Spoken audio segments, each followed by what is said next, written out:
Como dado relevante em relação a esse encontro, eu digo que há muito segredo, há muito sigilo, porque se vocês pesquisarem em fontes abertas, muito pouco é sabido a respeito das presenças confirmadas ou não. Especula-se até que o ex-chanceler Celso Amorim ele possa participar de forma virtual. Não é uma certeza,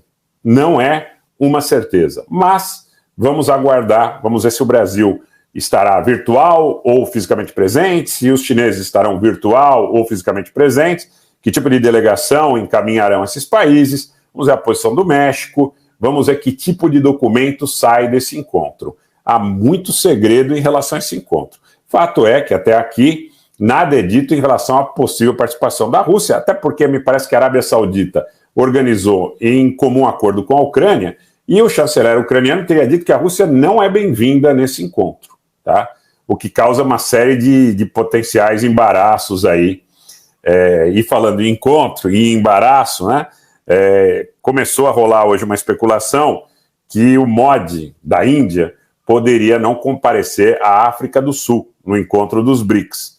Vamos verificar até que ponto isso é ou não verdade, em meio a especulações de que a Índia estaria se aproximando dos Estados Unidos, inclusive em relação à cooperação militar mais estreita, e até há um anúncio de um exercício militar conjunto entre Índia e Estados Unidos. É interessante que aí aqueles que detratam a diplomacia brasileira não aparecem para detratar a diplomacia da Índia, quando esses que detratam a diplomacia brasileira dizem que o Brasil eventualmente seria algo como um cavalo de Troia, um patinho feio nos BRICS, né? Acho que essa narrativa caiu por terra, uma vez que a gente está observando que tanto a Índia como a África do Sul e até a própria China têm suas diferenças com a Federação Russa e têm suas afinidades.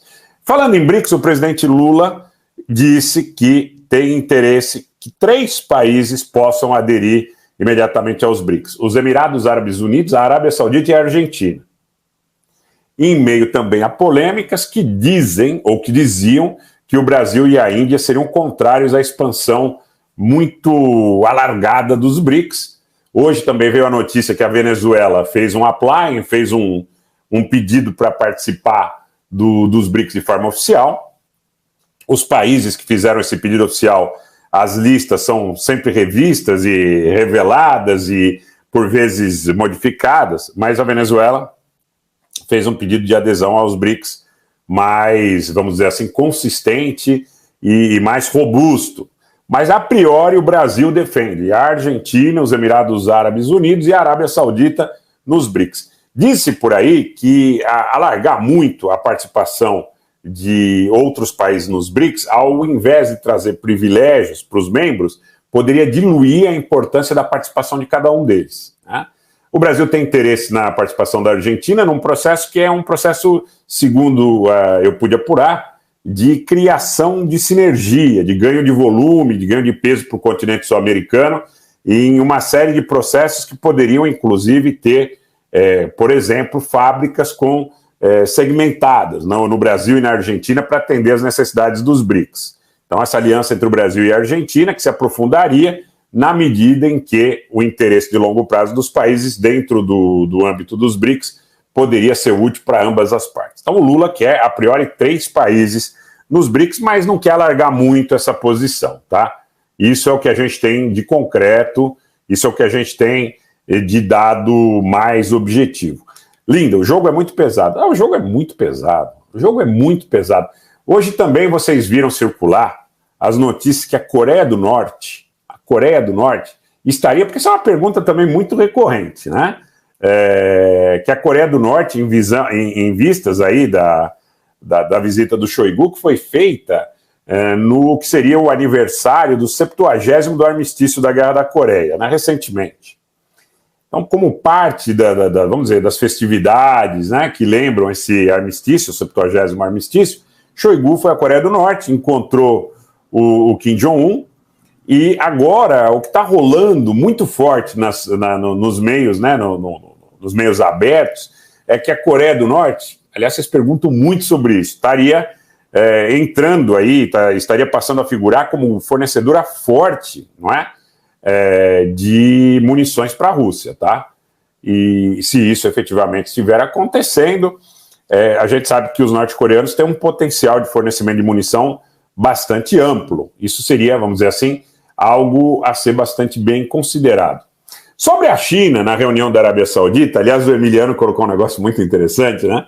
Emiliano colocou aqui, boa noite, Emiliano. Essa reunião na Arábia Saudita, para mim, é como casamento sem a presença do noivo.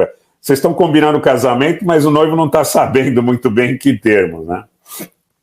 Bom, a China, segundo também informações de fontes abertas, teria considerado a possibilidade de participar desse encontro na Arábia Saudita, uma vez que interesses chineses teriam sido, de alguma forma, lesados com o final do acordo de grãos. Eu sei que tem um burburinho em relação a esse acordo de grãos imenso, né? Porque grandes interesses econômicos transnacionais, grandes interesses de intermediários bilionários, de fundos bilionários, estão em jogo nessa questão de quem vai vender esses commodities agrícolas para o mundo, eu diria para a Turquia, para Israel, para a China, para a Índia, né, que demandam esse tipo de produto em grande quantidade, né, guardadas as proporções, e, naturalmente, o fato dos russos estarem dificultando o trânsito desses próprios ucranianos faz com que a sua rede de intermediários seja levada em conta em detrimento da rede de intermediários de Kiev e Ankara. Eu diria, talvez, para ser justo, que há uma rede de intermediários entre Ankara, Kiev e Tel Aviv que foi bastante prejudicada por essa situação aí do dado aí da restrição do acordo de grãos. Então dizem que a China pode ir à Arábia Saudita porque estaria chateada com a Rússia em função desse final do acordo de grãos, porque ela teria alguns caminhos, alguns canais, algumas negociações com esses intermediários que foram, de alguma forma, preteridas, que foram, de alguma forma, prejudicadas, né?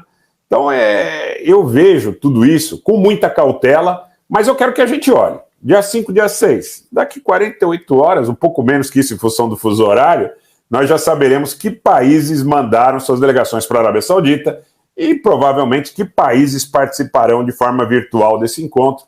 E no final do dia, no domingo, sairá algum tipo de resolução. Vamos ver a natureza dessa resolução. Eu não acredito que ela seja tão áspera e tão dura como foi aventado, e tem a chancela, a assinatura do Brasil, a assinatura da China, a assinatura da África do Sul, não é? A assinatura da Índia, porque realmente esses países são membros dos BRICS, e ainda que em alguns momentos tenham tido posições que oscilaram, inclusive nas votações nas Nações Unidas, para aqueles que têm, como a China, poder de veto, né, também no Conselho de Segurança, ainda que tenha ocorrido alguma hesitação, esses países em nenhum momento se mostraram frontalmente contrários ao interesse da Rússia.